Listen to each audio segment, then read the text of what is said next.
여러분, 제 마음속에 이런 마음이 있어요.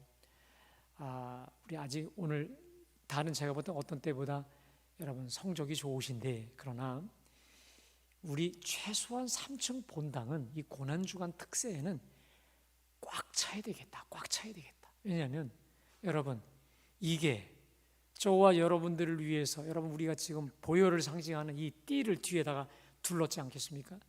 예수님의 모든 피와 모든 물과 모든 걸 다 쏟아서 우리도 아니고 나 하나 구원하기 위해서 주님이 모든 걸 주셨는데, 여러분 이 한 주간에 주님 앞에 나오는 것은 최소한의 도리입니다.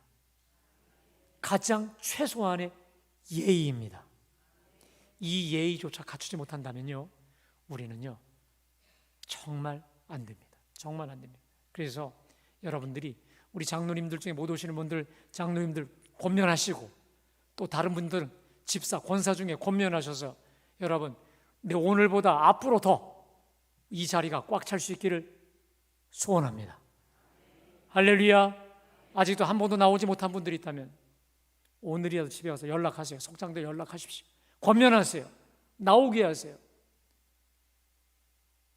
고난주간 특세에 한 번도 안 나온다? 이건요 말이 되지 않아요. 말이 되지 않습니다.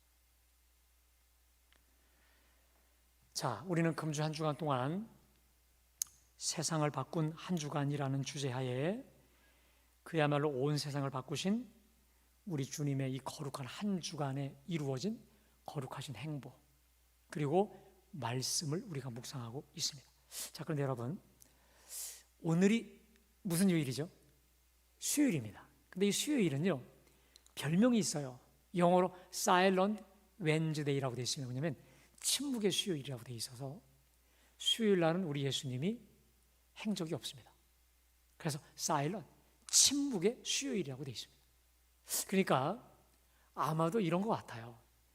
이제 우리 예수님께서 수요일이니까 이틀 뒤에 돌아가시잖아요. 금요일 날 십자가를 지시기 전에 3년 동안 당신의 공생애를 쭉 되돌아보시면서 이제 이틀 뒤에 십자가 지시고 죽으실 것인데, 우리 아마도 감람산, 우리 겟세마네 동산에서 성부 하나님과 하루 종일 안식을 취해 가시면서 우리 주님과의 깊은 인격적 교제 가운데 진정한 안식과 쉼을 얻어가시며 십자가를 준비하지 않으셨겠나라고 보통 학자들은 얘기하는데, 제가 봐도 그게 맞는 것 같습니다. 자, 그래서 수요일 날 우리 예수님이 행하신 게 없으셔서 화요일 날 그걸 제가 좀 끌어왔어요.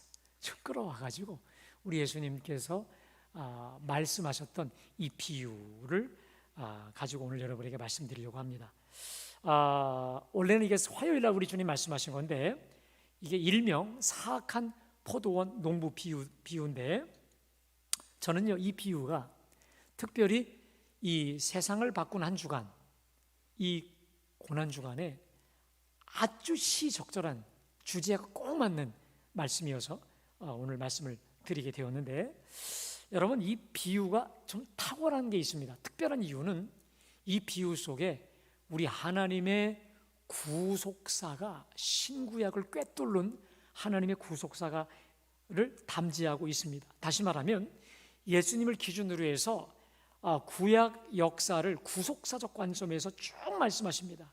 그리고 이제 그 예수님의 십자가와 부활, 승리, 그리고 앞으로 그 이후에 교회의 승리, 성도의 승리, 성도의 정말 이 진정한 나아가야 될 길에 대해서, 여러분 오늘 이 비유만큼 탁월한 비유가 있을까? 정말 탁월한 비유입니다. 이 짧은 지면에 구약과 신약을 구속사적으로 꿰뚫고 앞으로 당신의 부활과 승천과 하나님 보좌에 오르심과 그 다음 그 주님이 온 세상을 통치하시고 계시기 때문에 어떻게 우리가 그분과 더불어 정말 보배로운 승리자의 삶을 살 수 있는가를 말씀하고 있는 탁월한 정말 위대한 비유인 것이죠. 여러분, 오늘 이 말씀 붙잡고 최후의 승리자들로 승리하시기를 주님의 이름으로 축복합니다.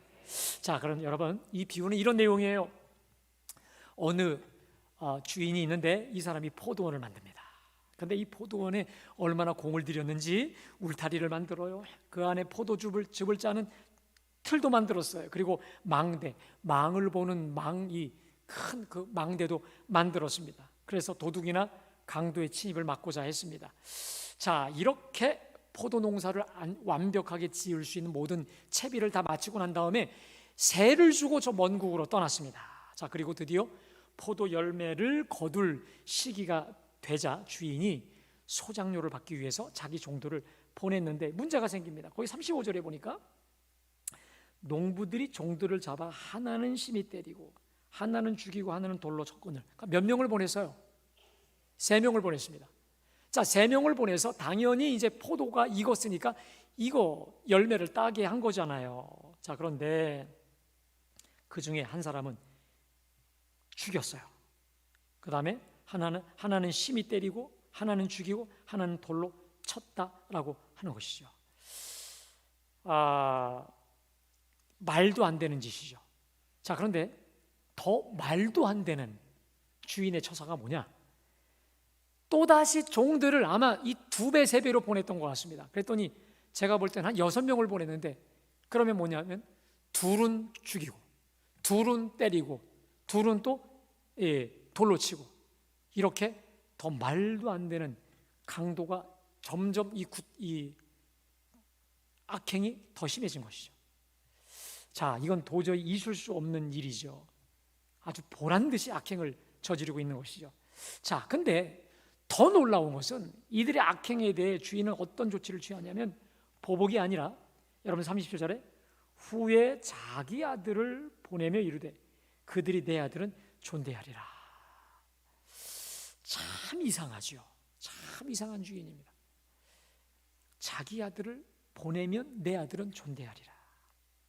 여러분, 특별히 마가복음과 누가복음 평행구절에는 사랑하는 아들이라고 되어 있습니다. 근데 다른 말로 하나밖에 없는 외아들이죠. 이 아들을 보내기로 작정을 한 것이죠. 근데 어떤 마음이냐? 우리 아들은 선대하리라. 아들만큼은 잘할 것이다라고 확신을 가지고 보내요. 자, 그런데 이 소작인들이요, 상속자 이 아들이 오는 것을 보면서 뭐라고 하냐면 저가 상속자다, 죽이고 그의 유산을 다 차지하자라고 하고는 잡아서 포도원 밖에 내쫓아 죽였다. 여러분, 거기 39절에 보니까 잡아서 포도원 밖에 내쫓아 죽였다라는 말은요, 가장 수치입니다. 죽이는데 여러분, 어디서 죽입니까? 포도원 안에서 죽입니까? 포도원 밖에 내쫓아 죽입니까? 포도원 밖으로, 속된 말로 개같이 그냥 구타하고 죽인 거죠. 그 안에서가 아니라 가장 모멸과 수치로 아들을 죽였습니다. 자, 그러자 40절에 이걸 듣고 있는 이 이스라엘 지도자들에게 물어요. 40절에 보세요. 그러면 포도원 주인이 올 때에 그 농부들 어떻게 하겠느냐? 그러자 그들이 말로 말하죠. 자, 41절 한번 우리 다 같이 봉독합니다. 시작. 그 악한 자들을 진멸하고 포도원은 제때 열매를 바칠 만한 다른 농부들에게 새로 줄지니라. 이렇게 해석이 된 것이죠. 여러분, 이 비유를 해석하자면 제가 아까 말씀드렸듯이 하나님의 구속사를 한눈에 조감케 하는 말씀이라고 말씀드렸죠. 그래서 여러분, 제가 저번에 이 예수님의 비유를 말씀하시면서 이 본문을 가지고 말씀드렸었긴 했는데 다시 한번 우리가 복습하는 마음으로 좀 띄워주시면, 좀 한번 띄워주실까요? 자, 이 비유를 해석을 하자면 첫 번째로 포도원은요, 이스라엘을 뜻하기도 하고 이스라엘에 베푸신 하나님의 무조건적인 선택과 은혜가 바로 포도원이라는 것입니다. 자, 포도원 주인은 하나님이시고요, 소작인들은 그 포도원 농부들은 이스라엘 백성, 특히 사악한 이스라엘 지도자들도 의미하죠. 열매는 하나님의 말씀과 뜻에 대한 구체적인 순종과 실천입니다. 주인이 보낸 종들, 구약의 선지자들이죠. 외아들은 예수님이고요, 포도원 밖이라는 것은 예루살렘 성 밖이죠. 그 다음 소작인들의 처벌은 이스라엘에 대한 하나님의 심판이라면 다른 소작인들은 이방인 혹은 교회, 우리 주님의 교회죠. 그러니까 여러분, 이 비유가 어떻습니까? 신구약 성경을 한 줄로 쫙 요약하고 있는 과연 위대한 우리 하나님의 구속사가 아니겠습니까? 그렇죠? 자, 여러분, 우리가 여기서 알 수 있는 것처럼 이스라엘은 극히 숫자도 적고 미미한 족속들이었지만 우리 하나님의 전적인 은혜로 택함 받은 자들인 줄로 믿습니다. 그들이 수가 많아서도 아니고 또 하나님께 특별히 사랑받을 만한 자가 아니라 특별히 너희는 누구보다 작으니라. 신명기 7장에 누구보다 심히 작으니라. 그러나 다만 너희를 기뻐하심으로 하나님이 선택하셨다는 거예요. 자, 그런데 이렇게 축복과 특권 속에는 하나님의 사명이 있습니다. 그 사명이 뭐냐? 마치 포도원 농부들에게 주셨던 것처럼 열매인데, 자, 우리 요한복음 15장 16절에 이렇게 말씀하십니다. 우리 다 같이요, 시작.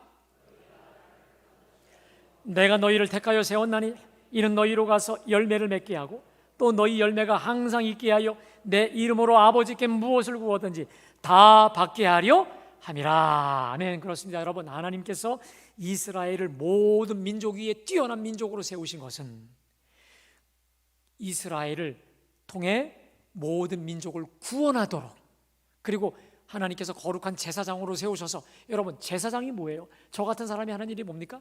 하나님과 사람들 사이에 서서 여러분들에게 말씀을 전하고 여러분들의 기도 제목을 가지고 하나님께 올려드리는, 그렇죠? 이러한 중보자의 사명으로 부르신 거 아니겠습니까? 자, 하지만 저들은 교만해졌어요. 우리만이 하나님의 특별하게 구원받은, 택함받은 선민이다 하면서 이방인들을 개처럼 여기고 교만하고 오만방자하여서 열매는커녕 하나님을 떠나고 하나님의 율법을 떠나 온갖 죄와 악행만을 골라 일삼게 되죠. 자, 이에 우리 하나님이 하신 일이 뭡니까? 부지런히, 여러분, 죄가 가득하면 가득한 곳에 하나님의 은혜가 더한다고 하나님은 부지런히 선지자들을 보내십니다. 그러니까 여러분, 구약의 역사를 보십시오. 이스라엘의 죄와 죄에 대한 하나님의 선지자들을 보낸 그 역사가 계속 반복되지 않았겠습니까? 예를 들면 엘리야, 엘리사, 아모스, 에레미야, 에스겔, 이사야, 그 다음 예수님 오시기 전에 세례 요한까지 하나님이 부지런히 보내십니다. 하지만 거의 모든 선지자들을 죽이고 배척하고 박해하고 심지어 죽였죠. 자, 구약의 역사는 죄의 역사요, 배반의 역사요. 그럼에도 하나님이 계속해서 또 선지자들을 보내요. 그들을 또 죽여요. 이러한 계속 죄와 악행의 반복 아니었겠습니까? 이제 여러분, 근데 하나님께서 마지막 비장의 카드로 보내신 게 뭡니까? 하나님이 세상을 이처럼 사랑하사 누구를요? 독생자를 보내주시기로 작정을 하고, 우리 하나님 마음에 내 아들은 존대하리라, 아마도 이런 마지막 희망과 기대를 거시고 보내셨겠지만 영문 밖에 십자가에 못 박아 죽여지지 않았겠습니까? 자, 그렇다면 이제 앞으로 어떤 일이 전개될까? 우리 주님이 40절에 질문하셨잖아요. 그러면 포도원 주인이 올 때 그 농부들을 어떻게 하겠느냐? 그러자 그들 입으로 그 악한 자들을 진멸하고 포도원은 제때 열매를 바칠 만한 다른 농부에게 새로 줄지니다 라고 하는, 그러니까 그들의 말이 뭡니까? 당연히 저런 놈들이라면 다 죽여 없애야죠. 그리고 다 포도원에서 다 없애고 다른 사람에게 세를 주어서 다스리게 해야 되죠. 그들의 대답에 우리 예수님께서 어떤 행동을 하시기로 결정하시냐면, 여러분 43절입니다. 43절 한번 다 같이 봉독합니다. 시작.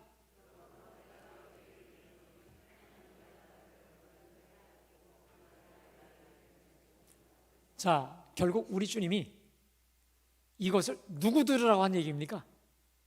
남 얘기 들으라는 게 아니라 누구 얘기야? 네 얘기야. 네 얘기야. 그러면서 내가 너희 얘기로 내. 자, 이게 비유로 하시다가 갑자기 지금 이 말씀을 듣고 있던 저 바리새인들, 저 이스라엘 백성들 향해 내가 너희 얘기를 하니 하나님의 나라를 너희는 빼앗기고 그 나라의 열매 맺는 백성이 받으리라. 아멘. 이건 무슨 예언입니까?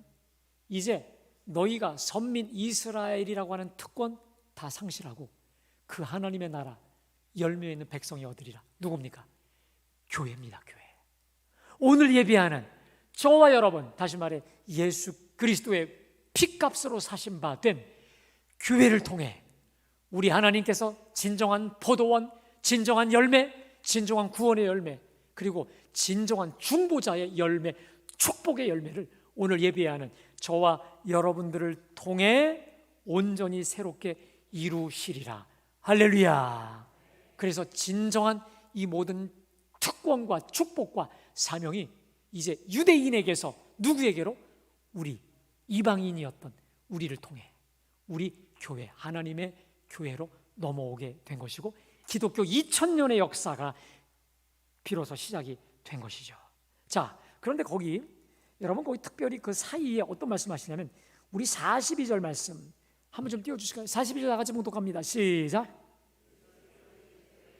성경에 건축자들이 버린 돌이 모퉁이의 머릿돌이 되었나니 이것은 주로 말미암은 된 것이요 우리 눈에 기이하되다 함을 읽어본 일이 없느냐. 여러분 거기 보니까 성경에 건축자들이 버린 돌이 모퉁이의 머릿돌이 되었다라고 되어 있지 않습니까?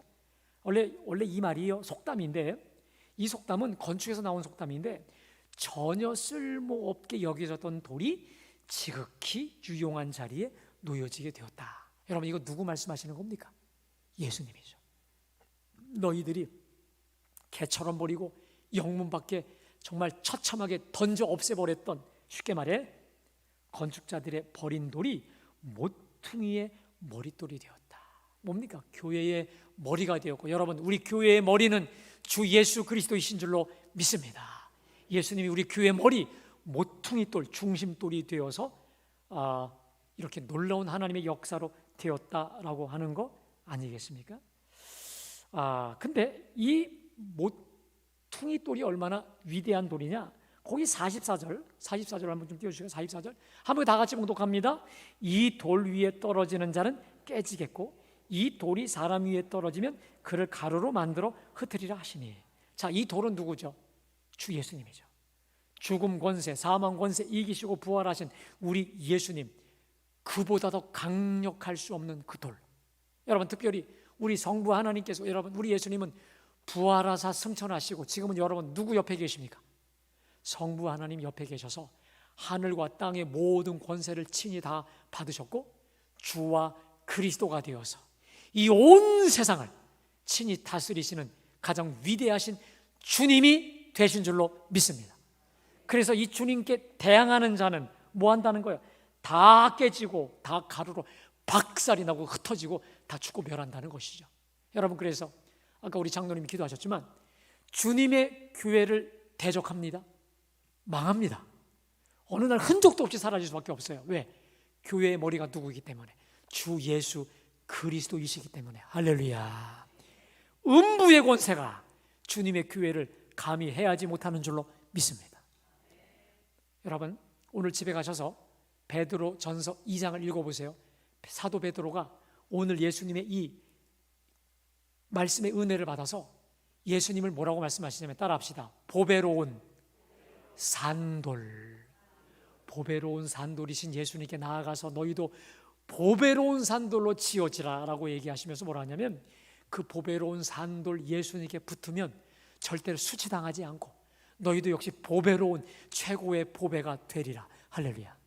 제가 부목사 때 같이 사역했던 전사님이 여자 선생님인데 나이가 늦게 사역을 하시는 분이 있어서요. 그분 이름이 김보배예요. 김보배. 지금 김보배 목사님이 되셨는데 사역 잘하세요. 이분이 이름을 바꾼 거예요. 근데 언제 바꿨냐? 베드로전서 2장에 오늘 이 말씀의 은혜를 받던 베드로가 베드로전서 2장에서 보배로운 산돌이신 예수님께 나와 너희도 보배로운 산돌로 지어주고, 그래서 여기 은혜를 받았대. 그래서 이름이 김보배예요. 여러분 보배가 되시기를 축복합니다. 아니 여러분은 이미 보배죠. 우리 옆에 분과 인사하겠습니다. 당신은 예수 안에서 보배입니다. 한번 다시 인사합시다. 끝까지 보배로운 인생으로 사시기를 바랍니다. 여러분, 우리가 예수를 모셨다라고 하는 것은 이미 보배로운 인생이 된 줄로 믿습니다. 왜? 예수가 보배로운 산돌이시기 때문에. 할렐루야. 여러분, 저는 확신을 해요. 오늘 제가 말씀드리죠. 베드로전서 2장 집에서 읽고 보시라고. 주 예수라는 보배로운 산도를 붙잡고 살면 우리는 수치당하지 않아요. 아멘. 그 예수님과 함께 꼭 붙잡으면 우리는 수치당하지 않아요. 더 나아가 우리 인생이 보배롭고 복되고 존귀한 인생이 될 줄로 믿습니다. 자, 그러면 질문을 드리겠습니다. 예수님이 오늘 왜 이 비유 주셨을까? 그것도 돌아가시기 3일 전에 이 비유를 말씀해 주셨습니다. 근데 이 비유를 주신 대상이 누구냐? 저 사악한 이스라엘 백성, 이스라엘 지도자들을 향해 주셨습니다. 자, 여러분, 제가요 지난번에 이 비유를 가지고 말씀하셨을 때하고 좀 전혀 다른 적용을 말씀드리려고 하는데, 우리 하나님 말씀은 이렇게 살아있어요. 아멘. 그때와 지금이 또 전혀 다르게 똑같은 본문을 가지고도 얼마든지 전혀 다른 적용을 향해 주신다는 거예요. 여러분, 제가 힌트를 하나 드리겠습니다. 우리 예수님의 비유에는 언제나 놀라움이 있어. 놀라움. 이거 갖다가 파격이라, 예수 비유의 파격이라는데 영어로 surprising이랍니다. 전혀 상상도 못하는 놀라움이 언제나 있습니다. 여러분, 그러면 오늘 본문에 있어서 가장 예수님 비유의 놀라움이 뭘까요? 놀라움이 뭔지 아십니까? 오늘 비유의 가장 놀라움, 그러니까 더 쉽게 말해, 이상한 게 뭡니까? 더 쉽게 질문 드릴게요. 여러분, 오늘 포도원 주인의 이상한 게 뭐예요? 좀 바보스럽지 않아요? 네? 아니, 3명을 보냈는데 그 중에 1명은 죽이고 또 하나는 때리고 그 하나는 병신 만들어 버리면 여러분 어떻게 하는 게 정상입니까? 로마 군에게 신고해서 저거 싹 미리 없애버리는 게 정상인 것이죠. 근데 이번에 가면 잘해주겠지, 6명을 보냈더니 또 그렇게 돼. 그거 안 변하거든요. 근데 이번엔 내 아들 보내면 내 아들은 존대하겠지 라고 보냈는데, 저들은 주인의 그 의도와 상관없이 아주 더 완벽히 그 기대를 저버리고 악하게 굴었죠. 여러분, 이게 뭘까요? 우리 하나님의 사랑을 말씀하시는 거이겠죠. 또 한편 우리 하나님은 신약과 구약을 다 통틀어서 뭡니까? 회개할 것을 기대하며 끝까지 참고 기다리셨다는 거 아니겠습니까? 그렇죠? 끝까지 참고 기다리시고 인내하고.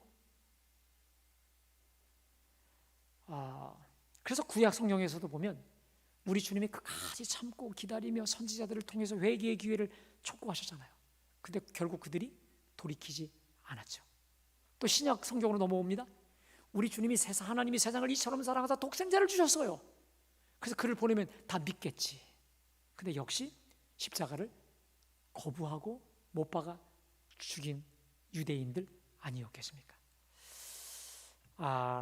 여러분, 그러니까 오늘 이 말씀을 통해서 우리가 알 수 있는 것은 신약과 구약을 통해서 드러난 이스라엘 백성들의 본색이 다 드러나는 거예요. 그러니까 첫 번째, 하나님의 정말 영원 불별하신 사랑과 그 다음에 그들의 영원 불별하신 뭡니까?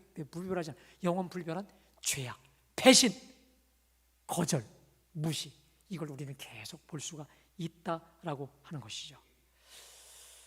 근데 여러분, 우리 구약을 하나 예를 들어 보겠습니다. 우리 하나님이 정말 끝까지 참고 인내하시면서 계속 선지자들 보내셨습니다. 근데 그들은 끝까지 돌이키지 않았어요. 여러분, 그때 그 결과가 뭡니까? 바벨론 포로로 하나님이 그냥 버리셨어요. 더 쉽게 말해 용광로 풀무 속에 버리신 거죠. 그 다음에 우리 예수님을 보내셨을 때 그들이 믿지 않았을 때 어떻게 합니까? 주후 70년에 로마 티투스 장군에 의해서 예루살렘이 정말 돌 위에 돌 하나 남지 않을 정도로 완전히 멸망합니다. 그리고 선민의 자격이 어떻게 합니까? 그 촛대가 어디로 가요? 교회로 옮겨가는 것이죠. 여러분, 자, 오늘 말씀을 보면은요 45절 좀 띄워주세요. 우리 다 같이 봉독합니다. 시작.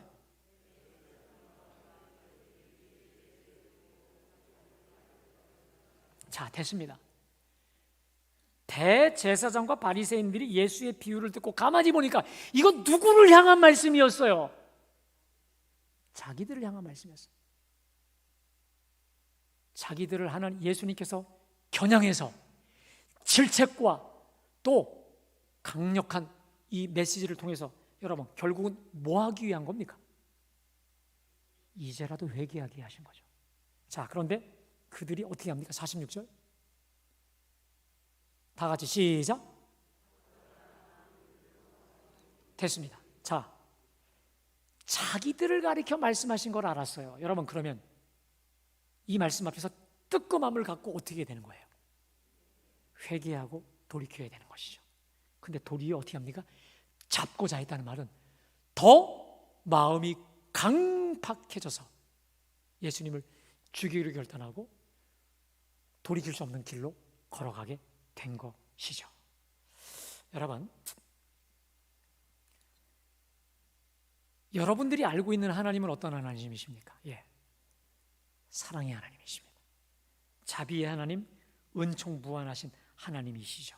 그래서 그 은혜로 예수님을 보내주셔서 오늘 우리가 주님의 제단의 성도들이 되어서 오늘 이 자리에 오게 된 줄로 믿습니다. 근데 여러분 잘 들으세요. 제가 오늘 이 비유를 통해서 깨달은 게 있습니다. 우리 주님은 은총무한 그리고 사랑무한의 하나님이시죠. 근데 또 하나 있습니다. 공의의 하나님이시고 어미로우신 하나님이시죠. 더 쉽게 말씀드리겠습니다. 무서운 하나님이십니다. 여러분, 저는요 하나님을 사랑의 하나님으로만 알았어요. 자비의 하나님으로만 알았어요. 근데 그리고 저는 이렇게 말했습니다. 하나님은 인격이시기 때문에 절대 내 자존심 건드리지 않는다. 이게 어디서 제가 박살났냐?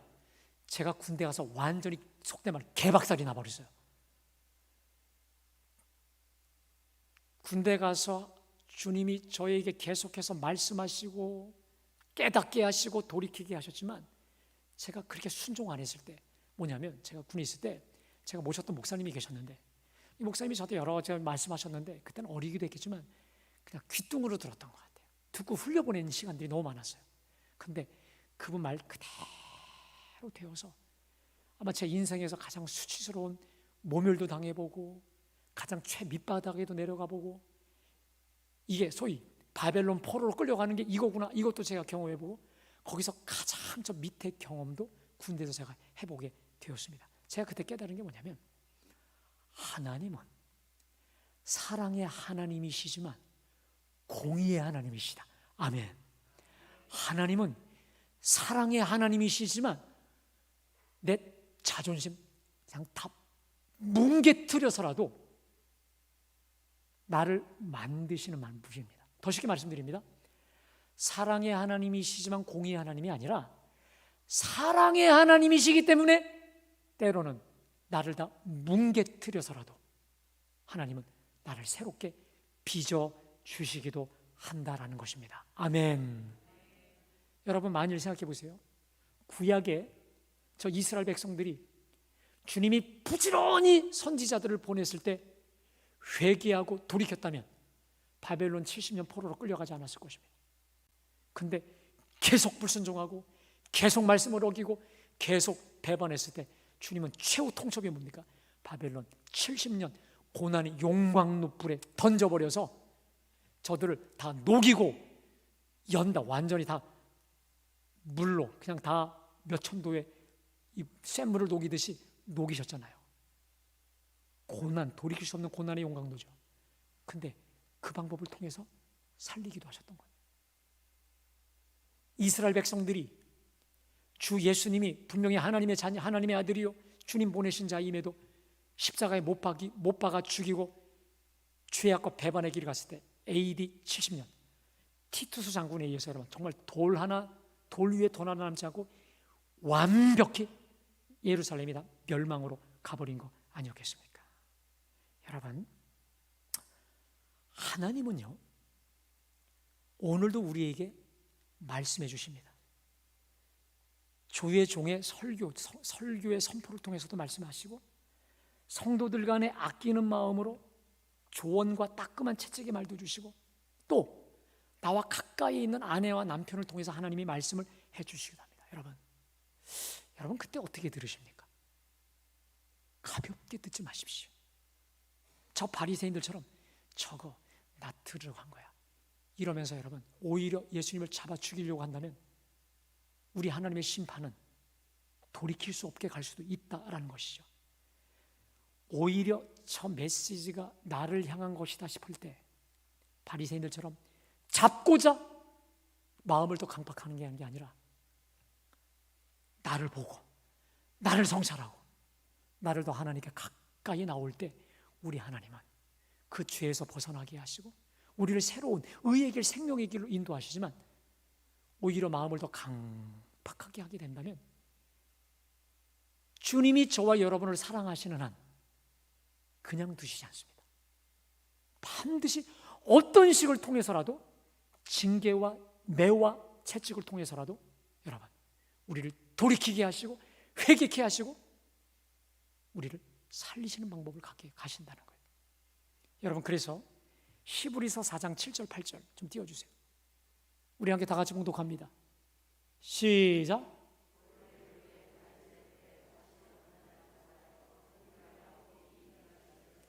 오늘 너희가 그의 음성을 듣거든 너희 마음을 완고하게 하지 말라 하였나니, 만일 여호수아가 그들에게 안식을 주었다면 그 위에 다른 날을 말씀하지 아니하였으라. 여러분 무슨 말입니까?